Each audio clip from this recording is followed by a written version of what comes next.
उस वक्त में आपने काफ लीग ना छोड़ने का जो फैसला किया वो क्यों किया? 2 लोग या 4 लोग लड़ते हो तो आप इलेक्शन या सियासत की जब बात करते हो तो आप पहला वर्ड ही उसमें ये कहते हो कि यार हार जीत तो है ही है, आप वर्ड ही पहला हार का उठाते हो। ऐसे ही है। मौके पे ही मैंने डिसाइड किया कि नहीं, मेरा हक नहीं बनता, और मैंने वो उनको मेहरबानी के साथ टर्न डाउन किया। अच्छा, जनरली अगर देखें ओवरऑल, जब आप मुस्लिम लीग काफ में थे तो आपको पंजाब का सीनियर वाइस प्रेसिडेंट भी बनाया उन्होंने काफ लीग का। हालांकि मैं जानता हूं इस बात को बड़े अच्छे तरीके से कि आप ज्यादातर पॉलिटिकल पार्टीज में आप जो तंजीमों तंजीमी में नहीं आता। आपकी दिलचस्पी उसमें नहीं है। आपका शुरू से एक मोटो रहा है कि अपने हल्के की आवाम की डायरेक्ट जो आप खिदमत करो वो ज्यादा बेहतर तरीका कार है, और आपका शुमार भी पाकिस्तान में इलेक्टेबल्स में किया जाता है। ओवरऑल आपको जब नायब सदर बनाया, आप उस पार्टी का हिस्सा रहे। आप 2008 के इलेक्शन में मुस्लिम लीग नून का आपको टिकट ऑफर हुआ। उस टाइम पे काफ लीग के हालात कमजोर हो चुके हुए थे बिल्कुल कमजोर। और बीबी शहीद हो चुकी हुई थी बेनजीर भुट्टो साहबा 27 दिसंबर। दिसंबर को।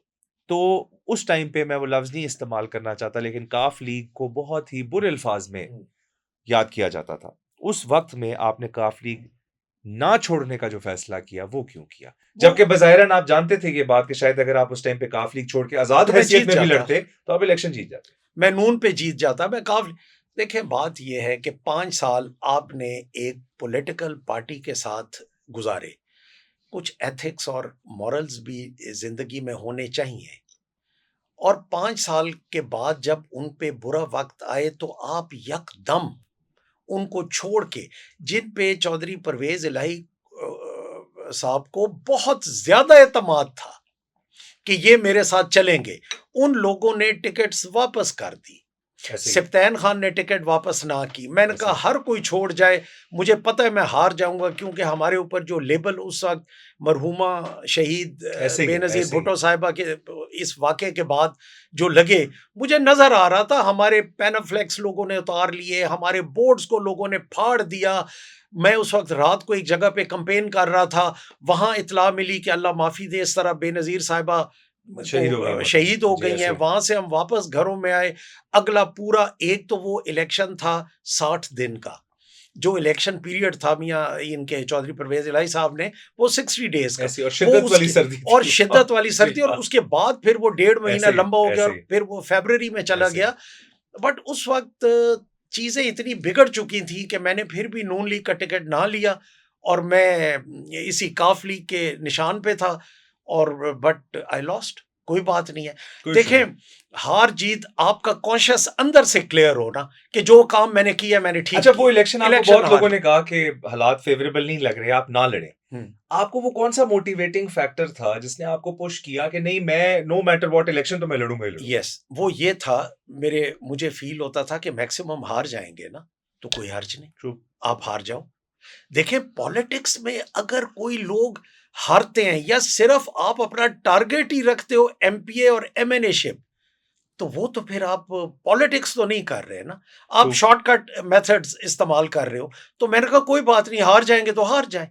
जो आप 2 लोग या 4 लोग लड़ते हो तो आप इलेक्शन या सियासत की जब बात करते हो तो आप पहला वर्ड ही उसमें ये कहते हो कि यार हार जीत तो है ही है, आप वर्ड ही पहला हार का उठाते हो। ऐसे ही है मैंने कहा ऐसे ही नून लीग में नहीं जाना, अपनी पार्टी में रहना है, लड़ेंगे भी सही। तो हार गए। एंड चौधरी परवेज इलाही ने उसके बाद मुझे 3 दफा मेरा शुक्रिया अदा किया कि आप खड़े कि रहे, सिफ्तैन मुश्किल वक्त खान में खड़े आप रहे। हमारी टिकट पे खड़े रहे।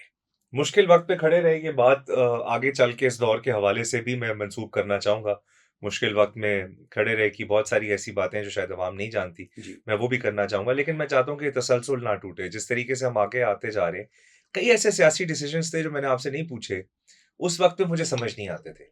मैं आज भी इस मौके का फायदा उठा के पूछना चाहता हूँ कि चौधरी परवेज इलाही का दौर बहुत अच्छा था। आपने वफा की, नहीं लड़े, बात खत्म हो गई। 8 में हुकूमत बन गई, फेडरल गवर्नमेंट पीपल्स पार्टी ने बना ली, सदर जरदारी आ गए, यूसुफ रजा गिलानी प्राइम मिनिस्टर थे। Prime minister. आपको चौधरी परवेज इलाही साहब की जानिब से राब्ता किया गया। मुझे याद है हम उस वक्त पे बड़े एक्साइटेड हुए थे कि अच्छा, इलेक्शन हम नहीं लड़े, उसके बावजूद आपको नोटिफाई किया जा रहा था adviser to prime prime minister. Minister. कौन सा ऐसा शख्स होगा जो वजीर आजम का मुशीर बनाया जा रहा हो, इलेक्शन भी आपने टफ इलेक्शन से आपको डिफीट हुई, आपने उस चीज़ को उस टाइम पे एक्सेप्ट क्यों नहीं किया? बिल्कुल ये ठीक बात है। और ये चौधरी परवेज़ इलाही साहब इस बात के खुद गवाह हैं गवाह हैं, कि मैं बिल्कुल। अपने फार्म पे बैठा हूँ और मैं मुल्तान बात कर रहा था नीलम फार्म वालों के साथ अपने सीड की, कि कॉटन हमें कॉटन के, कपास के ऐसे कौन से बीज आप करने हमें चाहिए, रिकमेंड काश्त करने करते हैं, चाहिए, हाँ जी। क्योंकि इलेक्शन तो मैं हार चुका था। ऐसे ही तो मैंने कहा चलो ज़िम्मेदारी पे तो तवज्जो तवज्जो करें, दें, और साथी बिल्कुल। और खुशी-गमी और जिस तरह हमारे ट्रेडिशंस हैं। होते हैं, हाँ जी। तो यकदम फ़ोन बीच में से कट के एक फ़ोन आता है कि हेलो सिप्तान खान, हाँ जी, मैं परवेज़ बोल रहा। तो मैं आगे से कहता हूँ कि बात तो मेरी हो रही थी नीलम सीड फार्म्स वालों के से उनके एमडी परवेज़ के कौन आ साथ। गया बीच में? तो मैं कहता हूँ जी परवेज़? परवेज़ इलाही। मैं कहता हूँ ओहो सर अस्सलाम वालेकुम, क्या हाल है? यूँ यहाँ करके कि तुसी बड़ी वफा की थी और सिप्तान खान गल हो गई है, थानू असी नोटिफाई कर रहे हैं adviser to prime prime minister. Minister. मैं कहता हूँ कि सर जो जीते हुए हैं आप मेहरबानी उन पे करें, तो मेरा हक नहीं बनता। और ये कल मैं मतलब अभी मैं वज़ारत से उतर के और इलेक्शन हार चुका हूँ, तो लोगों के दिल पे चढ़ने की क्या ज़रूरत है कि सिर्फ। और हाँ, ए भी सुन लो कि असी प्राइम मिनिस्टर साहब ने कहा कि हम पंजाब पुलिस, उन्होंने लाहौरी में कहा चूंकि मैं बोल नहीं सकता ज्यादा, तो हम पंजाब पुलिस साथ नहीं रखेंगे, रेंजर्स हमारे रेंजर्स साथ रखेंगे, होगी। और अगली भी सुन लो, मैं कि जी सर आप बोलें कि स्टेट गेस्ट हाउस में हमारे दफ्तर होंगे। माल रोड। स्टेट गेस्ट हाउस में, because it was being controlled by federal federal government. Government, और रेंजर्स एब्सोल्युटली, हमारे साथ होगी, एब्सोल्युटली। स्टेट गेस्ट हाउस में हमारे दफ्तर होंगे, पंजाब के साथ हमारा ताल्लुक नहीं होगा, और आप टिका के अपना एडवाइजरशिप। मैंने कहा सर मैं मेरी तरफ से माजरत ही समझे, क्योंकि मेरा किसी के साथ भी मशवरा, मैं स्पीकर खोल के सीट की बात कर रहा था ना, तो ऐसे जो मेरे बच्चे या मेरे साई, हाँ जी, मैनेजर्स या बैठे जो थे, बैठे थे सुन वो रहे तो, थे, क्योंकि वो बता रहा था और मेरा मैनेजर साथ बैठ के कपास का लिख रहा लिख था रहा था। कि फलां सीट, तो ऐसे ही, स्पीकर ऐसे ही, मेरा ऐसे खुला ही, था। ऐसे ही। उसी में चौधरी परवेज इलाही साहब का फोन आ गया, तो स्पीकर खुला ही था। तकरीबन 8-10 लोग मेरे पास बैठे थे। मौके पे ही मैंने डिसाइड किया कि नहीं, मेरा हक नहीं बनता, और मैंने वो उनको मेहरबानी के साथ टर्न डाउन किया। फिर मैंने लाहौर आया, फिर मैं ज़हूर इलाही रोड पे गया, फिर मैंने चौधरी परवेज़ इलाही साहब का शुक्रिया अदा किया, और फिर चौधरी परवेज़ इलाही साहब ने मियाँ वाली को तोहफ़ा दिया।